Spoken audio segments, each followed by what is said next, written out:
Good evening, everyone, and welcome. I'm Hunter O'Haney, the director of the Stonewall National Museum and Archives, and welcome to our latest exhibition, Queers at Home.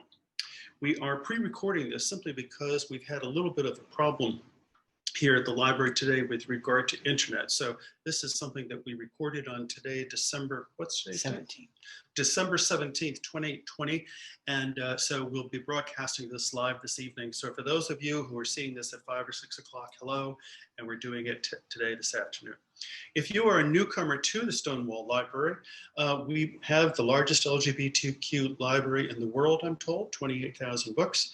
And in our archives, we have over 2,700 feet of material. It amounts to about 6 million pages of material, which is really just amazing.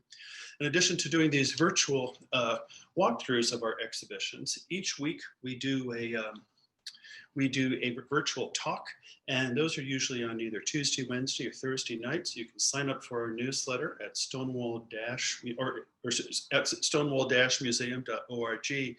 And also coming up in the next week or two, we'll be doing a tour of the Tom of Finland show, which we recorded with Misha Goransky from Bruno Under. And that will be, we recorded that in Berlin via Zoom. And so please be sure to stay for that. That will be in 2 weeks. I'm looking at Emery at December 29th. You'll be able to see that as well too. So all of our exhibitions, of course, are available online as well. Even throughout the pandemic, we have putting shows together here. And Emery, if we can move the camera back, and a shout out to Emery. Everybody say hi to Emery. I want to go back. Hello, hello. Wanted to step away. Thank you. If you can push the carriage and back, and then let everybody take a long look. So the show begins over here, and then just let people see how long the show goes down over here. And so basically what we're doing now that we're under one roof here with the two spaces here in the Hester Gallery and then also in the Ross Gallery, we're actually replicating the space that we had in Wilton Drive. And so that's great. The other thing that we're doing too is our exhibitions are really coming out of the archive. And right now I think that's really important because it's one of the major resources that we have. So Queers at Home. Where do I begin on this? I guess my basic premise of this was the idea that domestic life for LGBTQ people is really the same as anybody else. And in some way, people need to understand that those of us who may be others in the sense that we might be gay are truly just like everybody else. And there are extremes and there's tastes and there are nuances that don't make a gay household any different than any other household, but they're just reflecting the style. The gay world, of course, in the 50s, 60s, 70s, 80s, and 90s, there were a lot of fashion influences and design influences with regard to homes. And so we want to point some of those things out. And again, all of this stuff is coming from the archive. And also, I think an important thing to speak about too, and Emery, if we can bring the camera in just a little bit closer. In the case here, you can see a major part of what we have in the case is really looking at what's been happening as far as family and domestic life for members of the LGBTQ community, because so much of it has to do with actually being married and raising children. And here we have, for example, some great articles going back to Life and Look magazine in the 80s, or New York Times style magazines in the New York Times style magazine in the 1980s, talking about how gay people could be living together and that it was perfectly fine and everything was okay. But anyway, let's take a look. And let's start. I think we should just do a run through the entire show because it's not particularly chronological. I didn't put it together in that way, but really what I wanted to do was sort of focus on things that we found in the archives that actually related to queer life that we found at home. For no particular reason, we start here with Liberace, of all the people. And some of you may know that Liberace, who passed away in 1987, at one time was one of the most successful musical performers in the United States. His generating 10,000 fan letters a week. Now he had many homes, and what you're looking at right here, and again, it's difficult for you to see these things, And you can see all of these online on the virtual exhibition. But here we see Liberace in a variety of his homes in Palm Springs and in Las Vegas, and also in California as well too. It's an interesting story about Liberace that even one time under oath, he said that he was not a homosexual, and even up to his dying day, he said that he was not gay and he was not a homosexual. We've decided to say that he belongs here in queer domesticity, but it's obviously up to anybody to make that decision. Down below is we have a spread here from a lifestyle magazine, LGBTQ lifestyle magazine called Metro Source. And this was considered the gay guide to metropolitan New York. And here you see the idea of muted tones, and you see the idea that this is supposedly, according to the magazine, what a gay male couple's weekend home should look like. It was giving you a sense of taste and desire. If we go up to this one, some of you may remember Blue Boy magazine. And of course, Blue Boy, if we can bring the camera up there, Blue Boy was of course very popular because it had a lot of male erotica. But here we're looking at something from 1977. And this was the height of the period with industrial carpeting and track lighting and muted colors and a very pale palette. This was, but Blue Boy was a very popular magazine at the time. And some of you might remember Cyndi Lauper's hit in 1983, in which, in the song She Bop, she sang, "Well, I love to see every night in tight blue jeans in the pages of Blue Boy magazine." And she actually, so she brought it out into the public there. Blue Boy was around for quite a while, of course, and then it became much more erotic, less of this kind of image and fashion style that you're seeing here. And then it finally petered out by 2007. So if we look at the bottom one here, this is from a publication called Girlfriends. And this is 20 years old, January 2000. And this is from a spread in the magazine, which was the first ever bridal issue for lesbians. And so there was a complete directory of bakers and florists throughout the entire country as well too. They did an amazing job in doing it. And then they did a beautiful spread of photo spread of bridal gowns as well too. And really, this is obviously my favorite image in the entire show. Looking up above over here is a great publication for the cross-dressing community called TVTS Tapestry. And this is from 1983. And what was great about this publication for the cross-dressing and transgender community at the time, it was really a way for them to talk about things in their lives and share things. But in the back of it, they had this amazing personal section. And there was no sex involved. They were very strict about that there shouldn't be any sex about it. But again, what you see in these pictures, going back to 1983, almost 40 years ago, here you see these individuals in a home environment. And what's important too, is that this was probably a very safe place, either in their own home or they were at a friend's home, in which they felt comfortable to dress and to appear and to be how they wanted to be. And here we see somebody with their guitar and somebody in front of a mirror and just being very casual at home, a perfectly normal domestic setting. And that's what we wanted to capture there.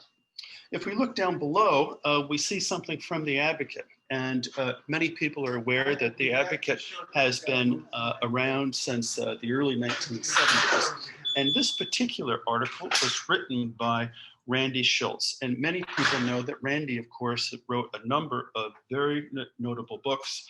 And this was at a time before he was writing the books. This was 1977 when he was a reporter for The Advocate. So this story is really interesting because it extends the idea of what the domestic situation is. We can define our domestic home as the four walls around the structure that it's in, but it's also the community that we choose to live in. And so here, of course, is the epitome of Castro Street. This is pre-AIDS, of course. This is 1977. It's at a period of time in which almost 5,000 people a year, gay men and women were flocking to San Francisco to build out and flesh out one of the biggest gay neighborhoods. And of course, one of the places that many people today still call home. If we go down over here, we can see another spread, and this is from a magazine called A Bear's Life. And this one is about 14 years old. It's from, and this is two people who have set up a house in the Caribbean. This is in Costa Rica. Yes, in Costa Rica. And here again, you just see these two gentlemen who are living here and this beautiful home that they've put together. Again, if there is an aesthetic that we're seeing, we basically have seen three separate aesthetics here. One, we have seen Liberace sort of over the top one. And then number two, we've seen very common, normal suburban views. And then we've also seen this muted palette as well too, with just simple colors and simple design, which was clearly an aesthetic that was coming out of that period of time. Next, I want to bring your attention to a lesbian feminist publication called Dinah. This is from the first quarter in 1983, and it's talking about the household life. It was a special edition about lesbian mothers and their children, and what it was like being a lesbian mother and trying to live in a peaceful life with their children. There were a number of different stories here, and also a number of poems as well too. And I want to just take a moment, and this poem is so powerful. It was written, there's no last name. It was just written by someone named Joanne, and I would love to read this poem. I am a lesbian mother. I love being a lesbian. I love my children more than anyone I've loved. My children are wonderful. My children are boys. I've tried to combat what they've heard, to be a good example, a strong lesbian mother. My children are boys. I hate maleness. All men are sexist. My boys are developing some sexist attitudes. They know better than to say, girl. They keep it quiet. My boys have learned it anyway. I'm afraid they'll grow up, they'll go out with young women, have sex with them. I love my children. I just hate maleness. My children are maleness. Will they hate me too? Will they run into their father? My friends say I chew men up and spit them out. I can't eat my children because they're boys. I love them. I won't tolerate maleness. But maybe they'll be gay boys. It's so hard. I don't want to lose my boys. So for a domestic life, here you see somebody creating an environment with her children and how she is struggling with her own feminism and her own lesbianism and how she views maleness. And these are her two boys that she wants to be able to raise in this environment. And it's just so incredibly powerful, and so happy that this woman who we don't know other than the name of Joanne has the ability to share that with us. So let's switch around, and we're going to now go down to about 1940. And of course, as many people know, there were many advertisements which were considered homoerotic.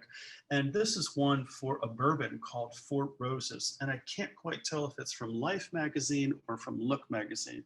We've researched it quite a bit, and it appeared in both. But the painting of these two gentlemen, here you see a spot without any feminine attraction. You see two gentlemen. Obviously, they have a certain amount of wealth and access and privilege. Here they are sitting in front of in front of a piano, overlooking a beautiful little bit balcony there, and an interesting, apparently New York skyline behind them.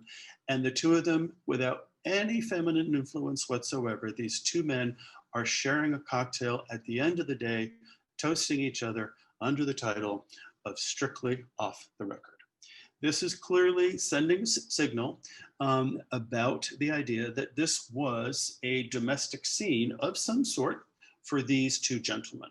What's interesting about the image that is used here is that this was done by someone by the name of John Philip Falter. If you look him up, there's a great website of his work. He was a well-renowned illustrator. He was considered a contemporary of who's the big Saturday Evening Post guy? Oh my God, Norman Rockwell. Of course, he didn't think himself as important, but certainly that they were there at the same time.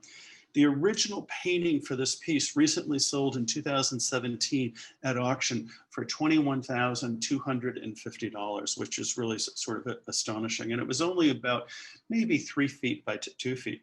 I contacted and spoke to the small museum in Nebraska where his work is, and I spoke to the curator there, who told me that John Philip Falter's daughter and her wife are happily living in San Francisco. So let's see if we can start with the top one up here, Emery. This is Carl Corley. And again, it's a domestic scene of two men. Are these two men married? Is this a one-night stand? To me, to my eye, I clearly, it reads to a degree of familiarity of both individuals there, that this is a place that both of them are party to. And clearly it's a lovely warm environment that they're in. The roaring fireplace is going on in the background, and it's a very comfortable setting. Carl Corley is a great illustrator, and he kind of proved that you didn't have to be Blade or Tom of Finland or somebody of an urban area. He was definitely from Mississippi and Alabama, and he was very successful with the work that he made. He was another example of the people who made work, male homoerotic work like this, who were definitely rural and created domestic scenes for these to happen. The other thing that's important about this particular piece that's in the exhibition is, despite its value, or in addition to its value of the aesthetics here, what you're actually looking at is not the original drawing. You're looking at a photograph. You're looking at a silver gelatin photograph of the drawing itself. This was probably made in the 1950s, and it was a way that many gay men circulated this kind of work to each other. It was difficult for people to get them printed at the time, and so bootleg copies, photographic copies of these were made. Tom of Finland once said that he was looking at bootleg copies of Blade's work is what gave him inspiration to make the work at the time. So these are quite rare. They were quite abundant at the time. But the idea that copies of these were made, of course, these were made without the consent of the artist, but it was a way that gay individuals could share work with each other. The next one is, again, one of my favorite pieces in this show. And what you were looking at, look at the photograph all the way on the left. There is a group of 2, 4, 6, 7 gay men at home on the occasion of 2 of them getting engaged. Robert Schenck and Jim Battle. And what does their home life look like? Gee, it doesn't look like anything different than anything else. You're just seeing these guys at home. 1958, folks. McCarthy was still going on. Eisenhower was still president of the United States, and being homosexual was still considered a mental disorder at the time that this photograph was taken. But we're lucky to have the work of Robert Schenck and James Battle in our collection. And this is their anniversary, their engagement and anniversary scrapbook. And I opened it just to that one page because it is, of course, those look like they could be my parents or my aunts and uncles when I was a kid, and what a domestic life would look like. Now, if we go down below here, you see something which is a bit of a concoction. This is from a publication known as The Male Figure. And some of you may know that The Male Figure was published by Bruce of Los Angeles. And this goes back to 1957. Now, this was a time, the Male Figure magazine, Physique Pictorial, Trim, some of those other magazines, you would not see penises in them. You certainly would not see erections in them, but these were definitely geared toward gay men. And here we now see with this particular model, whose pictures of him being posed in a posing strap follow the next couple of pages. But here they're trying to paint this individual as a typical average American teenager, talking on the phone, playing records, stoking the fire, and just living as normal of a life as anybody else did. But it certainly is a bit of confection for sure. We can bring that back over here. And finally, what we wanted to do is we wanted to see what just everyday people look like at home. And some of these photographs all of these photographs, but by the way, are from the archives. And this is just a tiny little piece of the pictures of the people at home. But we wanted to really see and show what different domestic environments look like, of people having fun, seeing what was going on in those homes, seeing the fun and the freedom that they have. I love these. Can you see these over here where they're actually doing the twist in this picture, which is just hysterical. They're really great. And we encourage you to send us your pictures, and we would like to add more pictures to this wall, whether they're older pictures or contemporary pictures. Let's look and see what gay people look like at home. Because at the end of the day, it's not really going to look anything different. It's just an attempt for us to actually show that domestic life in the LGBTQ community is really no different. Domestic life in the LGBTQ community is really no different than anything else. We've seen extremes. We've seen things about how the components within the life have changed, whether it has to do with a lesbian mother in the 70s dealing with her male children, or other children that we've seen that it's very popular, very possible for people to have children at home. We've seen different styles and aesthetics that you see along here. But again, it's a sameness and it's a oneness, which over in this exhibition, you're seeing about 40 years.